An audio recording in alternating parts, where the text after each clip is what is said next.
이 프로그램은 방송법 제69조에 의거하여 시청자가 직접 제작한 것입니다. 이 프로그램의 내용은 KBS의 견해와 다를 수 있습니다.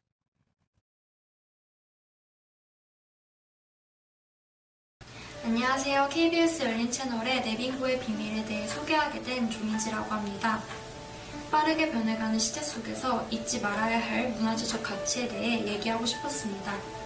작년 12월 문화재보호법이 바뀜에 따라 중앙정부에서만 할 수 있었던 문화재 등록을 각 지자체에서도 할 수 있게 되었습니다.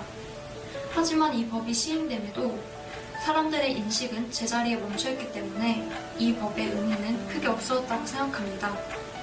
익숙하다고 지나치는 것들이 말로만 남아있는 역사가 되기 전 문화재를 지키고자 하는 우리의 인식을 재고시키고자 이렇게 다큐멘터리를 제작하게 되었습니다.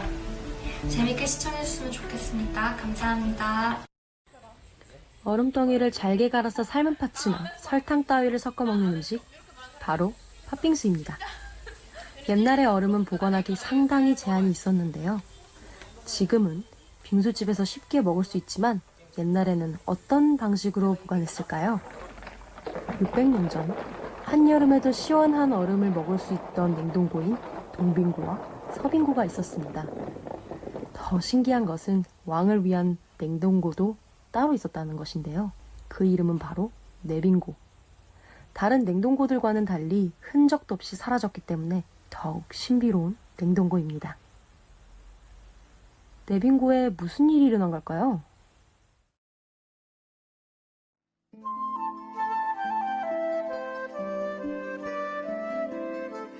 내빙고는 창덕궁 전각 너머 후원 안에 있었다고 합니다.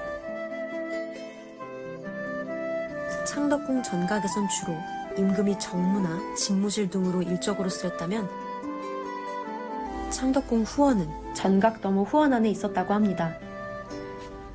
창덕궁 전각에선 주로 임금이 정무나 집무실 등으로 일적으로 쓰였다면 창덕궁 후원은 왕가의 사적인 공간이었습니다. 현재에도 한정된 관람객만 입장할 수 있습니다. 이에 대해 해설사분의 인터뷰를 한번 들어볼까요? 일단 실록에도 요금문 안에 내빙고가 있었다라고 나와 있는데 사실 정확하게 위치가 나와 있지 않아서 저희도 이제 추정을 할 뿐이고요. 내빙고에도 이 얼음이 많을 때는 이제 한 3만 덩어리 정도가 저장이 되어 있었다고 합니다. 동빙고와 서빙고, 이 냉동고들의 이름을 들어보셨나요? 내빙고를 포함해서 조선에는 이렇게 3개의 빙고가 있었습니다. 동빙고는 제사를 지낼 때 쓰던 얼음, 서빙고는 문무백관을 위한 얼음을 저장했습니다. 혹한으로 한강이 얼음이 얼면 그것을 잘라 보관했습니다. 동빙고, 서빙고가 있었고 서빙고에서 이제 거의 대부분의 얼음을 가지고 있었죠. 지금은 어떤 모습일까요? 또 사람들은 이 냉동고를 어떻게 알고 있을까요? 내빙고는 처음 들어오시나요? 네, 처음 들어봐요. 어디에요, 그게? 근데 여기 주변에 이거 있었던 거 같아요. 터가 있었던 지나가면서는 봤어요. 지나가면서는. 그래, 서서 이거 일부러 읽어보지는 않았어도 지나가면서는 봤어요. 나도 오늘 처음 들어요. 혹시 지나가다가 저기 비석 보신 적 있으세요? 동빙고 터라는 비석이 있습니다. 그래서 나 그걸 너무 무심히 지나간 것 같아. 난 서빙고 근처에 동빙고가 있는 줄 알았는데 여기 동빙고가 있다는 건 참.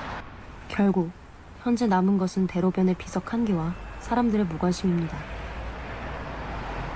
잊혀진 역사, 잊혀진 문화재가 되었습니다. 서빙고와 동빙고는 이렇게 초라한 비석으로만 남아있습니다. 하지만 내빙고는 이조차도 없습니다. 내빙고에 대한 기록 또한 창덕궁 안에 요금문에 있다는 이야기가 전부입니다. 어느 순간 내빙고는 연기처럼 사라지고 맙니다. 네, 요금문은 일단 창덕궁 서쪽에 있는 문 중에 하나인데 왕실 가족들보다는 이 내시들이나 궁녀들이 출입을 할 때 많이 썼던 문이라고 기록에 나와 있습니다. 당시 왕이었던 정조의 일성록에는 이를 빙패라는 단어로 표현합니다. 지나치게 백성을 힘들게 한다고 하여 패단, 즉 빙패라고 불렀는데요. 얼음을 채취하기 위해서 맨발로 한강을 거닐던 백성들과 수십 킬로의 얼음을 몸으로 들어 옮기던 모습을 안타깝게 여겨 없앴다는 것입니다. 보게 되면 이제 내빈과 관련된 아주 여러 다양한 기록들이 있는데, 이제 정조가 아주 간단하게 이야기하자면 빙패, 어떤 그 얼음으로 인한 폐단 때문에 없앴다라고 이야기하고, 내빈고라는 게 국왕을 위해서 존재하는 거잖아요. 자기를 위해서 굳이 얼음을 만들어 가지고 뭘 고생하는 걸 원하지 않았어요. 물론 이제 한강에서 이제 얼음이 꽁꽁 얼었을 때 이제 백성들이 아무래도 채취를 하게 되죠. 백성들이나 군인들이 얼음을 캐게 되는데, 때때로는 충청도나 강원도에서까지 백성들이 와서 얼음이 얼기를 기다렸다가 이제 채취를 하는 바람에 이제 꽁꽁 얼면서 동상에 걸린 사람도 있고 폐단이 많았다라고 실록에 나와 있었습니다. 그래서 정조실록에도 그런 백성들에게 다 대가를 지급하라는 그 왕의 명령도 있었고, 그 다음에 그 내빈고를 그래서 혁파를 하게 되었다고 하는데, 정확하게는 저희도 어떤 이유에서인지는 알 수는 없지만, 하지만 이 표면적인 이유만으로는 흔적도 없이 사라진 내빈고의 행방을 설명하기는 어려 보입니다. 내빈고가 소리 소문 없이 사라진 것보다 더 큰 문제가 있습니다. 600년이 지난 지금 우리는 내빈고의 위치조차도 잘 모른다는 사실입니다. 한때는 귀하디 귀한 얼음을 보관했던, 지금은 어떤 것보다도 쓸쓸한 요금문의 자태는 문화유산에 대한 우리의 무관심을 고스란히 보여주고 있습니다. 사람들의 관심을 제고시키고자 정부에서 보인 움직임입니다. 조선시대 때 발생했던 역사적 순간들은 2000년대 초반이 되어서야 겨우 돌에 새긴 몇 글자로 되살아납니다.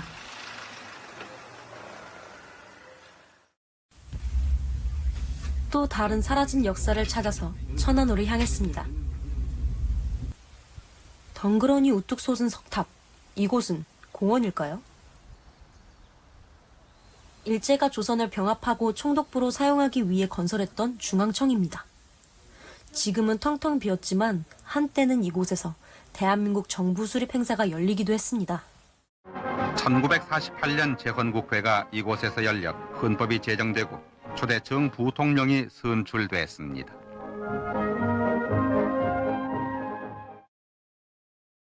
조선 총독부를 철거하고 나니까 일본이 뭐라 그러냐면, 거 봐라, 우리는 너네들을 수탈한 과거가 없다, 증거 대봐라. 조선 총독부가 남아있었다면 이게 너네들이 수탈의 상징 아니냐라고 할 수 있었는데, 지금 우리는 그런 게 없죠. 조선 총독부도 사실은 좀 남겨놓으면서 기억할 거, 일제가 우리를 수탈하고 침략하고 관리 감독했던 이런 상징으로서 기억했다라면 굉장히 좋은 의도가 됐는데 너무 쉽게 헐어버렸어요. 이거를 우리가 왜 서울역을 중요하게 해서 남겨놓냐면, 당시의 일제의 모든 그 교통 정책, 수탈의 정책, 이런 것들을 알 수 있는 자료가 되겠죠. 서울역은 일본이 중국과 만주로 진출하기 위한 입구였습니다. 당시 일제의 모든 교통정책, 수탈정책 등 우리의 슬픈 역사를 알 수 있는 자료가 됨을 의미합니다. 중앙청과는 다르게 서울역은 각종 전시회를 여는 등 교통의 역할을 할 뿐 아니라 문화의 교차점으로서 아직까지 잘 보존되고 있습니다. 요즘 최근에 이제 일제 잔재 건축물들을 무조건 철거하는 게 옳으냐, 그거보다는 남겨놓고 다시는 이런 일을 되풀이하지 말자는 역사적 교훈으로 남겨놓으면 되겠죠. 2020년부터 지방자치단체가 문화재를 보존, 운영하는 법적 권한을 가지게 됩니다. 그동안 중앙정부만 가졌던 법적 권한이 개정된 문화재보호법을 통해 그 기능이 확장된 것입니다. 이 법안이 개정된 것이 우리에게 어떤 의미를 지닐까요? 우리나라 문화재가 국가지정문화재와 지방문화재로 나뉘는데, 그중에 등록문화재, 그러니까 기한으로 보면 50년 미만 전후 이 등록문화재를 하는 데 있어서는 국가만 했었어요. 사실 문화재가 지정되는 것만 있었거든요. 쉽게 말하면 100년 정도는 되어야만이 문화재적인 가치가 있다, 이제 수치적으로. 최근에 현대 생활이라는 게 시간이 굉장히 급하게 변하잖아요. 50년에서 100년 된 사이에 있었던 것들은 그럼 문화재가 안 되느냐 학생들의 부모님들이 입었던 교복들 있죠. 우리 근대 생활에서 굉장히 중요한 건데, 그러면 교복은 등록문화재가 안 되느냐? 가능하거든요. 등록문화재, 근대문화재 하면 사람들은 이렇게 생각을 해요. 그거 일제잔재 아니야? 100년 전에 거니까. 우리 보면 기억나죠? 조선총독부 중앙청 건물 헐어버렸죠. 그 다음에 또 우리가 뭐 일제잔재를 철거해야 된다라고 많이들 얘기를 하잖아요. 우리가 일제잔재라 해도 영원히 이런 일을 되풀이하지 말아야 되겠다, 이런 수치는 당하지 말아야 되겠다는 이런 기억물로서 보존하는, 그래서 이제 중앙정부만 하는 게 아니라 지방정부도 이런 기억물로서 문화재를 관리하는 제도가 만들어졌다, 이렇게 해서 굉장히 의미가 있는 거죠.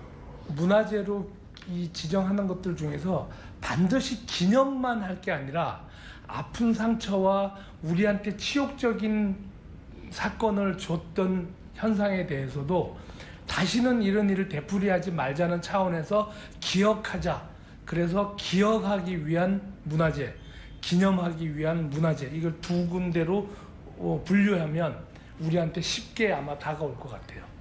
우리 생활 속에서 최근에는 너무 세상이 빨리 바뀌어요. 너무 빨리 바뀌기 때문에 우리가 잊혀져 나가는 생활 모습들, 이런 것들을 조금 기억하고 남겨놓는 이런 풍토들, 이런 환경들을 조성하는 데 있어서 굉장히 이 법이 바람직한 역할을 할 거다라고 생각을 해요.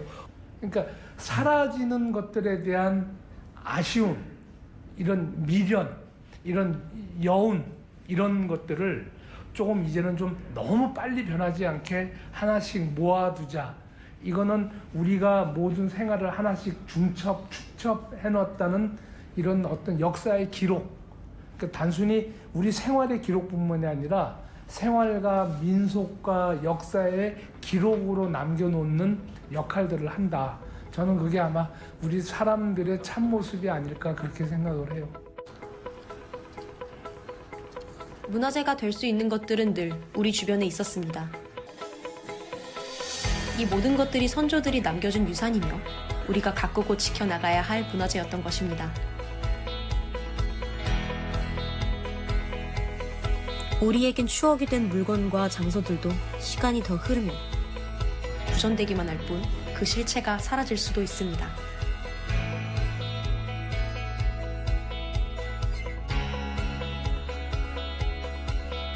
역사를 잊은 민족에게는 미래가 없다.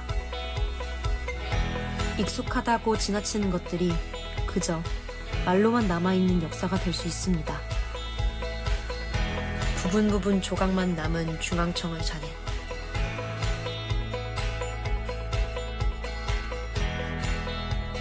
길 한복판에 세워져 있지만 눈길을 받지 못하는 비석들. 실체 없이 아파트와 건물 입구에 안내판으로만 남겨진 동빙고, 서빙고의 터. 요금문 안에 있었다라는 기록만 남은 내빙고의 터. 문화재보호법이 바뀌어도 우리의 의식이 제자리에 머물러 있다면 법이 바뀌는 것이 무슨 의미가 있을까요? 문화재를 지키려는 우리의 역사의식이 선행되어야 하지 않을까요? 오늘도 많은 시민들이 창덕궁을 찾아갑니다. 이분들은 과연 무엇을 보러 가는 걸까요?